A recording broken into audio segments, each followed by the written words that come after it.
Shalom Aleihim, Bisem Yeshua Hamasyah, salam sejahtera di dalam nama Tuhan Yesus Kristus. Saya Pendeta Henry Tandianta MPS akan membahas sebuah tema. Temanya begini: apa karya Yesus tubuh roh? Loh Pak, kok ada tubuh roh ya? Ya, kalau karya Yesus tubuh fisik manusia adalah melaksanakan karya penyelamatan, yaitu menjadi juru selamat, mati untuk tebusan banyak orang, lalu bangkit jadi juru selamat. Kalau di perjanjian baru itu nggak ada penebus ya.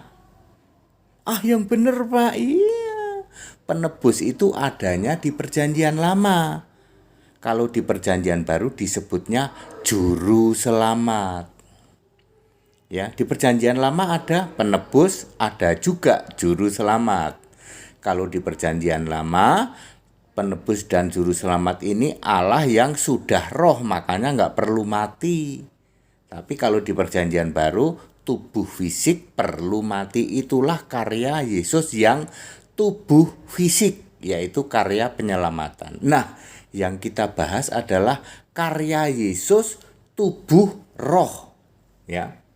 Yang dimaksud Yesus dalam keadaan tubuh roh adalah keadaan Yesus sejak menampakkan diri 40 hari sampai dia naik ke surga, tapi sebelum dia duduk di tata surga.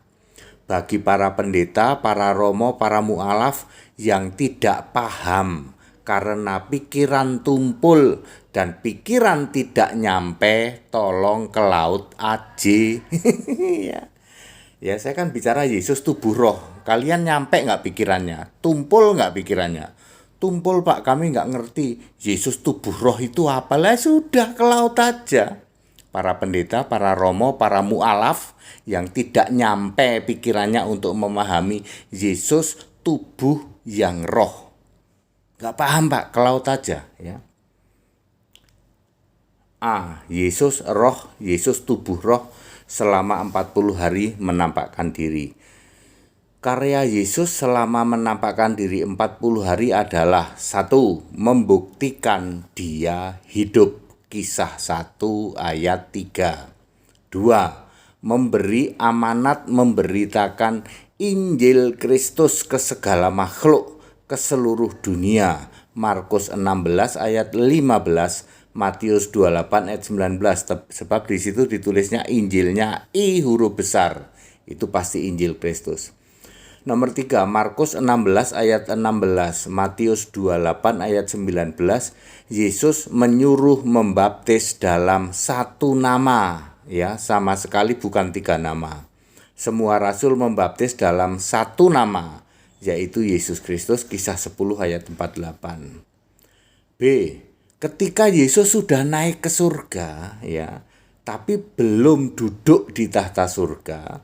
Ya, ketika Yesus sudah naik ke surga tapi belum duduk di tata surga, maka inilah karyanya. Nomor 4 dilanjut ya. Mendeklarasikan kepada Petrus bahwa Yesus itu Allah. Kisah 10 ayat 15. Jadi Anda yang suka nanya melulu, mana pernyataan Yesus bahwa Yesus itu Allah, ya, makanya kan Anda nggak paham. Pikirannya nggak nyampe, ke laut aja ya. Para mu'alaf kan paling demen tuh nanya, mana itu buktinya Yesus Allah, katanya perkataan langsung Yesus Allah. Ini baca nih ya. Kisah berapa tadi? Kisah 10 ayat 15. Nomor 5, memilih Saulus jadi alatnya. Kisah 9 ayat 15. Nomor 6, menyuruh Yohanes menulis kitab penyingkapan, yaitu kitab Wahyu. Wahyu pasal 1 ayat 1-3. Nomor 7, mendeklarasikan bahwa Yesus itu Alfa Omega, Tuhan Allah Maha Kuasa. Wahyu 1 ayat 8. Anda yang sering nanya, mana perkataan langsung Yesus itu Tuhan dan Allah? Lah ini Wahyu 1 ayat 8. Perkataan langsung Yesus Tuhan, Allah, Alfa Omega, Maha Kuasa. Nomor 8, menyatakan bahwa dia telah menang atas kuasa maut dengan bukti memegang segala kunci maut dan kerajaan maut. Wahyu 1 ayat 18. Nomor 9, menyatakan ada 7 tipe jemaat gereja dan tipe yang diinginkan Yesus adalah tipe Philadelphia, yaitu menuruti firman-Ku, artinya menuruti Alkitab dan tidak menyangkal namaku, yaitu tidak menyangkal Yesus Kristus sebagai satu-satunya Tuhan dan Allah itu. Wahyu 3 ayat 8. Nomor 10, Yesus menunjukkan bahwa selama dia itu belum duduk di tahta surga, Yesus tubuh roh itu masih menyebut Allah itu Bapa atau Bapakku. Wahyu 3 ayat 5 dan 21. Ketika Yesus sudah duduk di tahta surga, maka tidak lagi sebut-sebut Bapa, sebab Yesus Kristus adalah Allah itu.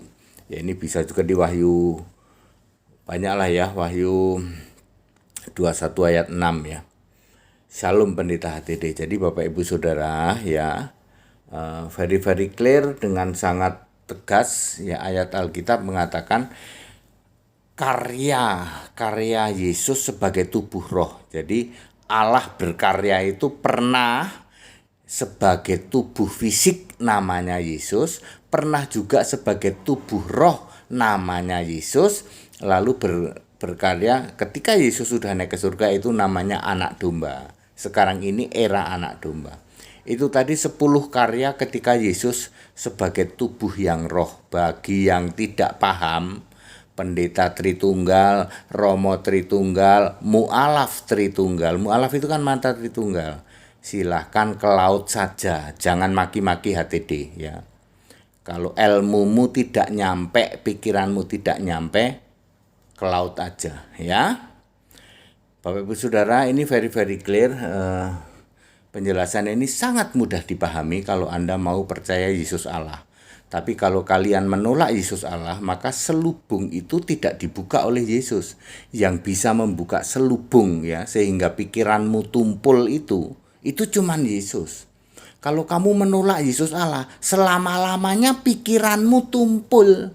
Mau baca Alkitab, walaupun Alkitab itu bahasa Indonesia, kamu nggak bisa paham.